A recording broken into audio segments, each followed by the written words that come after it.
Pour se préparer à l'été qui pointe à l'horizon, Charlotte Jacobsen vous propose ce matin, et ce pour tous les jeudis à venir, une sélection de lectures de poche divertissantes, que ce soit pour se détendre à l'heure de la sieste sur la plage, au bord du lac ou dans un train, ou dans un bateau aussi. Ces lectures sont idéales pour occuper ces moments de repos estivaux. Avec le temps qui s'étire de juin à septembre, c'est le moment parfait pour renouer avec le plaisir de la lecture en découvrant de petites pépites littéraires.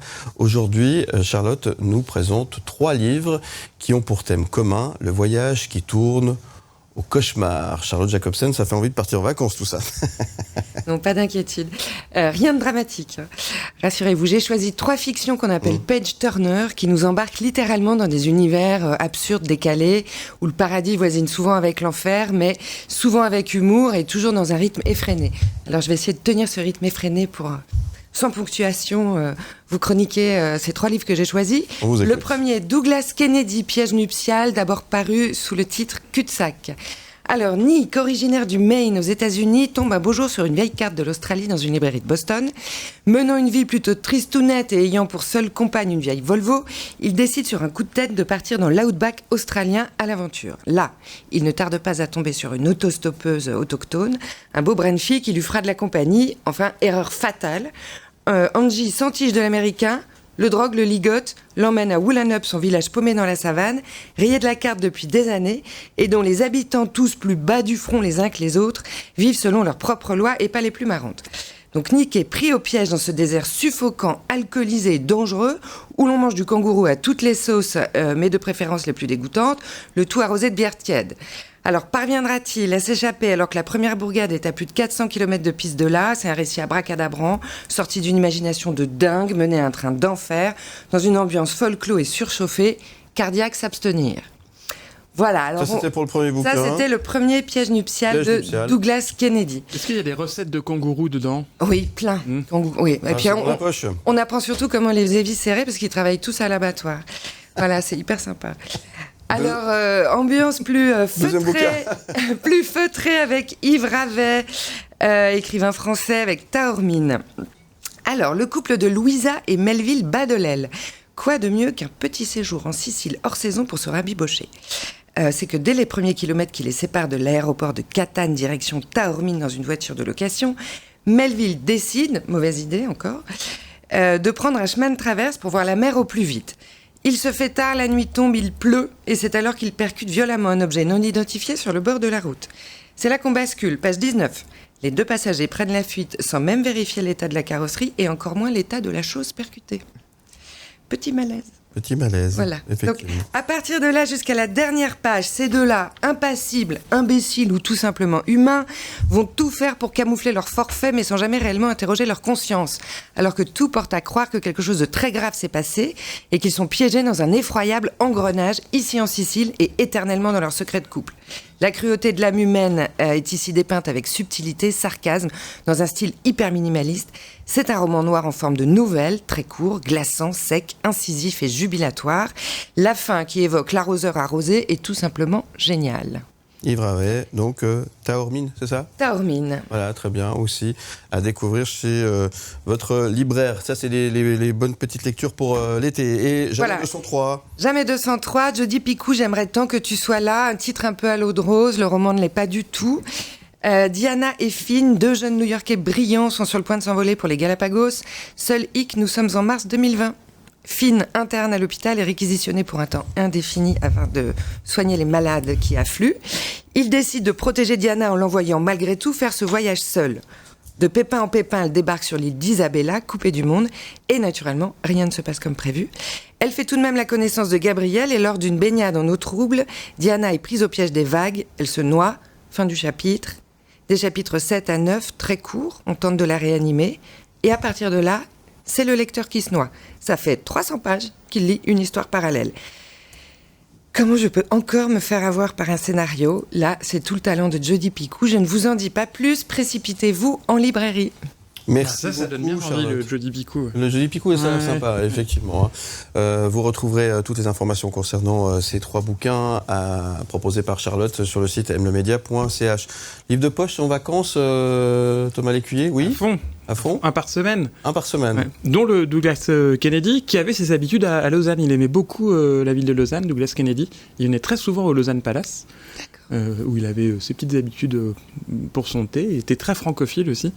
Et il est mort il n'y a pas longtemps, je crois, Oui, il y a pas malheureusement. très longtemps, oui. Dommage. Un D'accord. très grand auteur qui est parti. Voilà. Charlotte, il faudra quand même prendre le temps de lire un bouquin de Thomas Lécuyer, quand Mais même. c'est fait. C'est fait, ça.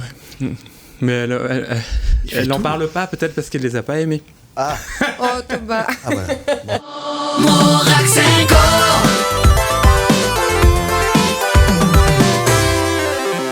Après avoir surmonté la destruction de son atelier à La Chaux-de-Fonds lors d'une violente tempête, David Di Francesco, l'artisan neuchâtelois, connaît aujourd'hui la réussite avec sa marque de liqueur artisanale Cuero di Limone. Son histoire est marquée par la résilience, l'amour de l'artisanat et le soutien familial. Malgré ces épreuves, il rebondit et remporte même une médaille d'or à Disti Suisse, témoignant tout simplement de la qualité de ses produits.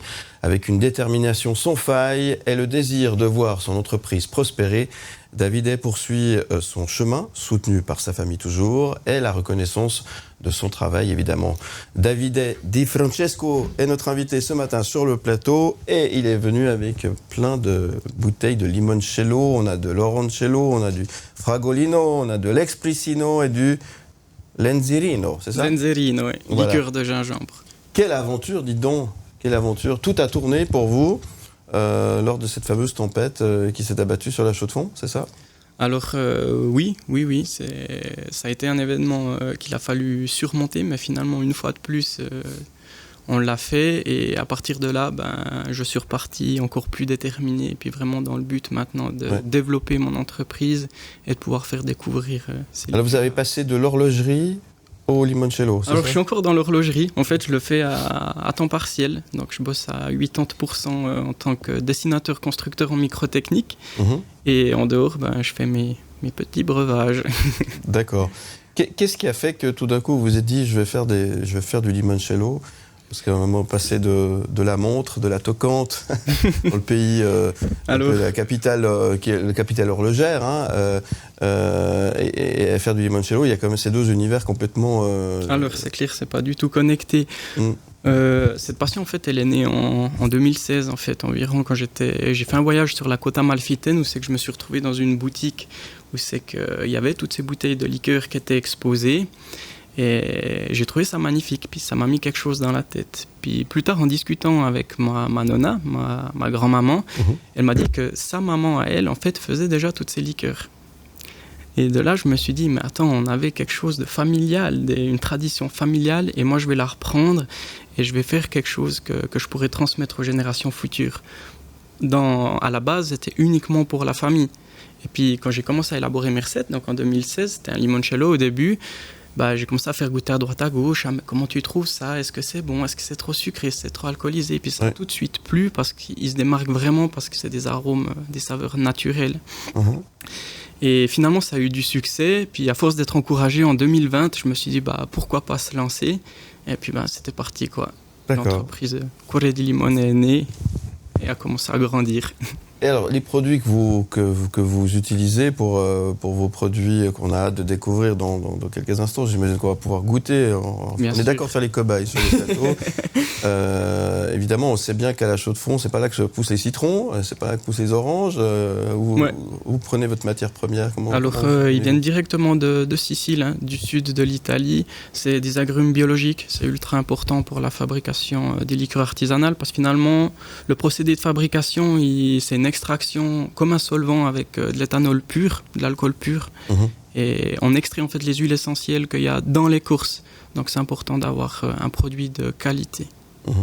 C'est important. Donc là aussi, vous choisissez, vous connaissez l'origine de vos produits. Oui, et j'ai la chance de travailler avec un fournisseur où c'est que je peux aller voir les fruits, je peux les sélectionner, les prendre vraiment quand ils sont mûrs.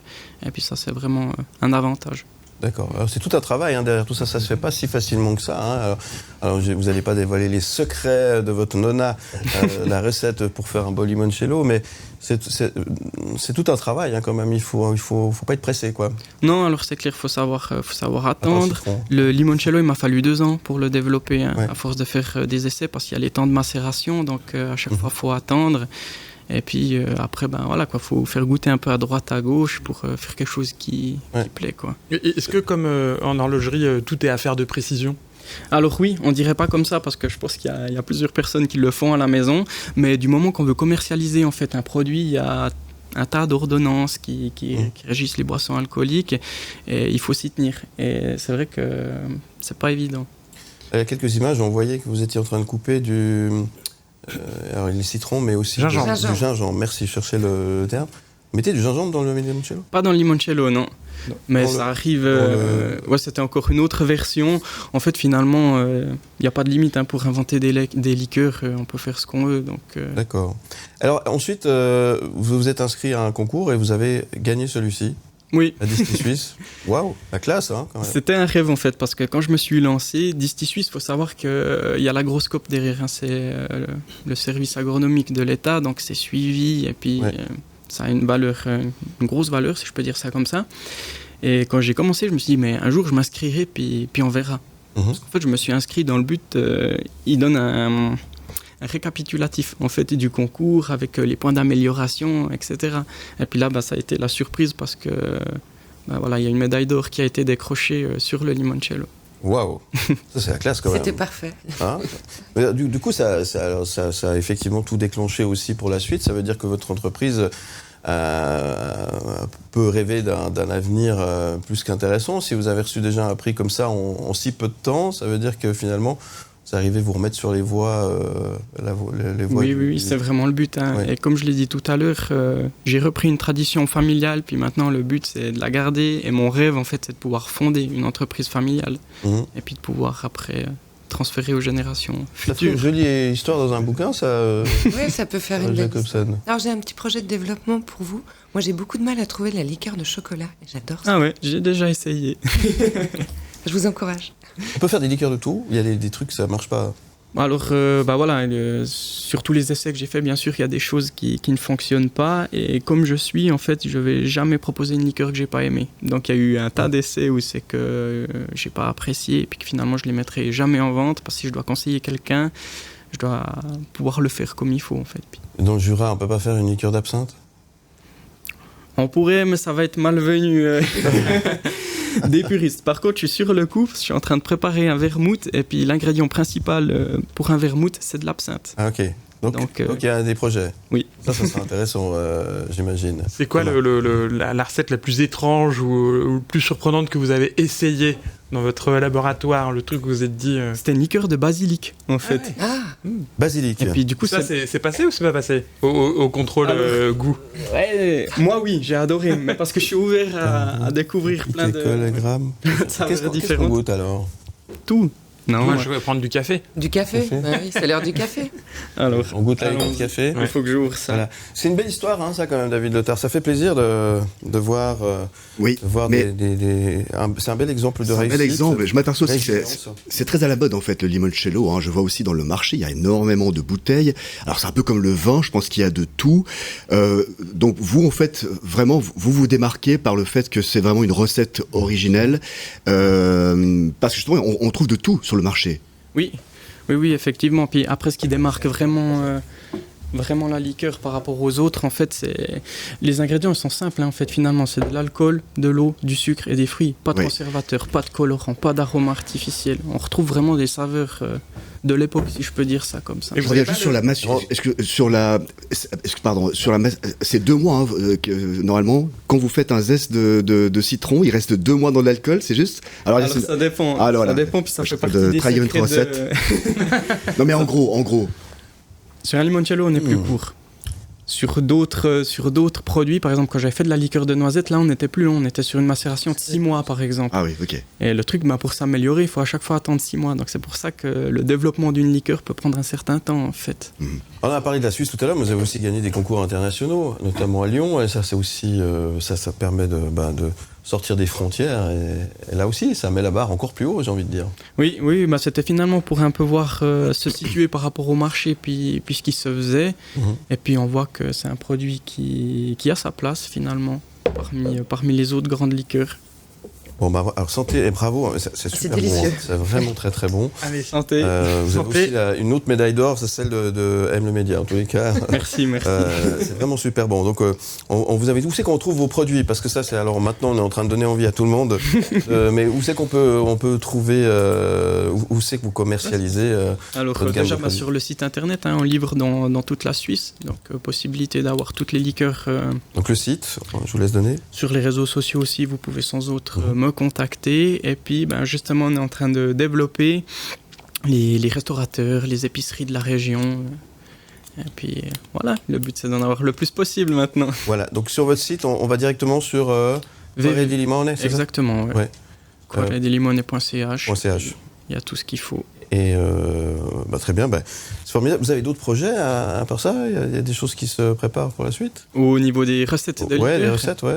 Oui. D'originalité, il y a des Je suis en choses. train de préparer pour Noël, j'aimerais bien faire une liqueur de cannelle, ça ira bien avec la période. Anis réglisse aussi, en travaillant le bois doux de réglisse. Et puis, vous savez, les idées, ça vient un petit peu comme ça. Il y a des fois, des matins, je me lève, le vermouth, je me suis levé, puis je me suis dit, mais tiens, je vais faire un apéritif. Puis je suis allé voir un petit peu ce qui se faisait en Italie comme apéritif, le martini. Et puis je me suis dit, je vais faire le mien. Puis après, c'est parti, hein, on prend un calepin, on note des grammes d'ingrédients, Chouette, hein. d'air. Ouais. J'ai appris que le vermouth c'était barcelonais à la base. C'est pas impossible, ouais. Parce Il que se revendique un peu. Ouais. je pars en vacances en Espagne cet été et je me suis renseigné et il y a écrit comment ne pas passer pour un touriste à Barcelone. Et il faut pas boire de sangria à l'apéro, il faut boire un vermouth qui est un apéritif barcelonais à la base. Ouais, ça me surprend pas. Incroyable. Et je crois bien que la différence entre l'Italie et puis justement l'Espagne, les Italiens là-bas c'est avec du vin blanc et puis les Barcelonais le font avec du vin rouge.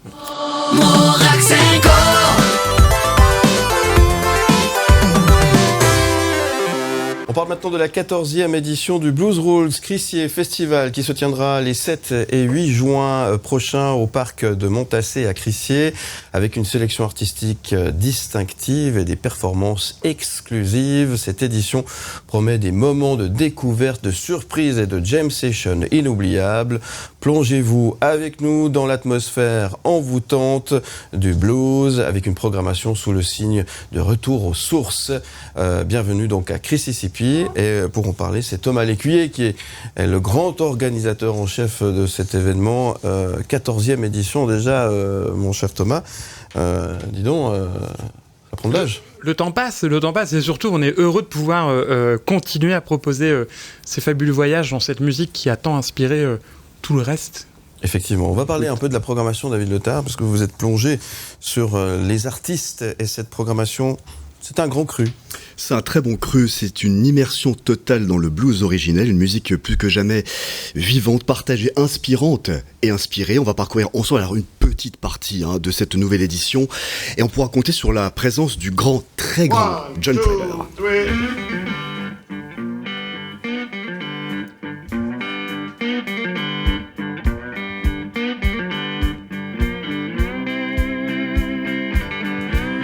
Primer, une légende, le guitariste de Muddy Waters, c'est juste? Oui, tout à fait. Ouais. Un concert immanquable, Thomas. Un concert immanquable, d'autant plus que, et ça montre qu'on a quand même du flair, et il y a 2 semaines, il a gagné 2 Blues Awards aux États-Unis. Les Blues Awards, c'est l'équivalent des Grammys pour la musique blues, et donc il a gagné le meilleur album et le meilleur interprète masculin pour son dernier album. Il arrive à chaque fois à poser son univers, parce que ça a été le guitariste de Muddy Waters pendant plus de 30 ans, mais c'est aussi un bluesman qui a sa propre carrière, son propre chanté, qui évoque vraiment 50 ans d'histoire. C'est magnifique à écouter, hyper dansant. Parce qu'il ne faut pas oublier que le blues, c'est une musique de fête. Ça reste avant tout une musique de fête et ça reste avant tout une musique pour danser. Ouais. Et d'ailleurs, ce qui est marrant, c'est que donc on fait venir toujours au moins une dizaine d'artistes américains qui viennent en exclusivité pour nous. Donc ils viennent à Crissier, après ils repartent tout de suite.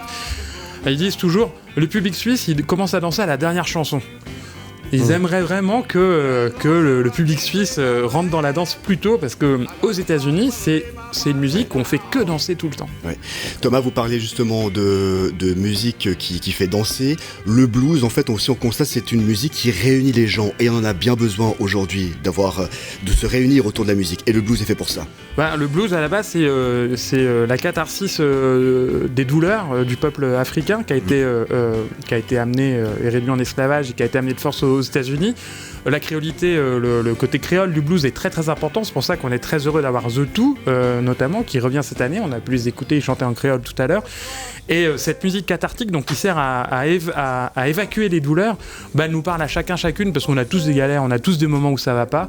Puis à un moment donné, on a tous besoin, si possible en buvant un coup, d'exorciser tout ça par la musique, le chant et la danse. Ouais. Donc ça sert à ça, le blues. Et c'est pour ça que ça réunit les gens, parce qu'on partage tous des douleurs et des peines qu'on peut... Là, on est avec The Two, justement. Ils sont nés au Blues Rules. C'était en 2012. Ils se connaissaient déjà d'avant, mais il y a eu un petit déclic. C'est une très jolie histoire parce que Thierry et Yannick étaient bénévoles dans l'équipe scène du Blues Rules. Ils ont fait la rencontre en 2012 d'un de leurs bluesman favoris qui s'appelle Eric Bibb, et immense musicien Eric Bibb. Ils ont jamais avec lui, il était invité au Blues Rules, ils ont jamais avec lui. Puis il y a eu un petit déclic qui s'est passé et qui est à l'origine qui a été l'impulse pour se dire allez, on monte un groupe ensemble. Mais ils se connaissaient déjà d'avant, mais grâce à cette rencontre avec Eric Bibb et ces magnifiques jam sessions qu'ils ont fait ensemble, il y a eu cette petite impulsion, ce petit feu qui a donné naissance à The Two, et c'est toujours un plaisir immense de les accueillir. Voilà, ils seront là justement. Alors The Two, ils joueront à 4 aussi pendant le Blues Rules, en fait. Notre configuration. Oui, parce qu'ils ont maintenant une formation à 4 pour pouvoir justement explorer ce magnifique album qu'ils ont produit avec Donatien, j'ai oublié son nom de famille, je suis désolé, qui est le mari de Yael Naïm et qui est producteur de musique, et qui leur a amené ce chemin, cette route vers les racines créoles aussi que Yannick voulait explorer. Rappelez que le Blues Rules aussi, c'est un des rares festivals blues et rock, en tout cas en Suisse, voire même peut-être en Europe. Alors, il y en a. Notre particularité à nous, c'est qu'on défend une musique afro-américaine, une musique américaine, et que donc on ne peut pas envisager de faire ce festival sans avoir la moitié de la programmation au moins qui vient en direct des États-Unis. C'est comme si on faisait un festival de yodel en Suisse. Enfin, nous, ça nous paraît logique. Il y a peu de festivals malheureusement qui font ça maintenant pour des raisons de coût, pour des raisons de logistique. Et nous, on a toujours maintenu ce pari, et c'est vrai qu'on c'est un peu fou de se dire on fait venir des gens du Mississippi, ils arrivent le jeudi, ils repartent le lundi, juste pour nous. Ils passent 3 jours dans le Mississippi à Crissier, à côté de Lausanne, et il se passe des rencontres merveilleuses comme ça depuis 14 ans. Elle rempile tellement que c'était bien l'an passé, Justina Lee Brown. Think about a good times, don't think of the sad times, 'cause we got now, all we got is now. On avait aussi eu l'occasion de la recevoir ici sur M le Média dans nos studios. C'est la grande révélation de la dernière édition. Et voilà, tellement que ça a plu, vous avez dit, Justina. Oui, alors, depuis qu'elle est passée au Blues Rules, il s'en est passé beaucoup de choses. Nous, dès la fin de son concert, la première chose que je suis allé lui dire, c'est « mais tu reviens l'an prochain ?» Tellement on a été émerveillés par sa prestation sur scène. Elle est d'origine nigériane, elle est basée à Zurich, et elle a gagné d'ailleurs cette année le Swiss Blues Award. C'est la première fois qu'une artiste d'origine africaine gagne cette récompense, ce Blues Award suisse. Donc c'est aussi un signe que la musique évolue, que les mentalités évoluent, et surtout que Justina a une carrière incroyable qui s'offre à elle. Et puis depuis peu, elle tourne énormément en France et en Europe, elle fait la tournée des festivals, et c'est un honneur pour nous de la retrouver cette année encore. Elle a une énergie sur scène, c'est quelque chose d'incandescent. Alors vous n'êtes pas sans savoir qu'on a reçu énormément de festivals ici sur ce plateau durant toute l'année. Vous avez une particularité, Thomas Lécuyer, avec Blues Rules, c'est-à-dire vous avez fait un choix assumé de ne pas vouloir grandir. C'est-à-dire rester une jauge d'environ 1500 personnes, quand vous pouvez en accueillir le double en tout cas, c'est un choix assumé. Oui, moi je pense que c'est important de déconstruire le storytelling de l'industrie musicale qui dit que pour durer dans le temps, quand on fait un festival, il faut toujours grandir, toujours faire plus fort, toujours faire plus cher, toujours faire plus grand, toujours avoir plus de scènes, toujours payer des cachets plus grands. C'est faux en fait, la culture n'est pas qu'une question d'argent. Il faut des fonds effectivement pour payer les cachets, financer les infrastructures et tout, mais on n'est pas obligé de rester dans une optique de croissance permanente. Et nous on a fait ce choix dès le début. Qui nous permet de garder notre concept de base, qui est qu'on est un festival de blues. On veut faire découvrir des artistes américains à un public suisse qui ne les connaît pas, et on va pas commencer juste parce qu'on a envie d'avoir plus de monde, de changer de style de musique ou de s'ouvrir vers une programmation plus populaire, parce que c'est pas l'idée. Ouais. Et nous, ce qui nous plaît le plus, c'est quand les gens viennent au Blues Rules en disant on connaît personne, parce que c'est vrai qu'il n'y a pas de grande tête d'affiche, on connaît personne, mais on a découvert 15 grands artistes. Ouais. Ça, pour nous, c'est le meilleur. Et aussi que les gens se rendent compte qu'en fait, c'est pas parce qu'on connaît pas que c'est pas hyper accessible et que c'est pas de grande qualité. En tout cas, c'est très agréable parce qu'on a eu l'occasion d'y aller, où il y a de la place, il y a des food trucks locaux, des vins locaux, enfin il y a tout ce qu'il faut. Et puis il y aura même Phil, notre monsieur rock sur M le Média, dans Rock Connection tous les dimanches à 22h. C'est notre DJ historique, ouais. Et voilà, c'est qui clôture la soirée. Voilà. Tout le programme, vous allez sur blues-rules.com pour en connaître exactement la programmation complète. La billetterie est évidemment ouverte. Longue vie au Blues Rules. On se voit pour une 15e, j'espère. Évidemment.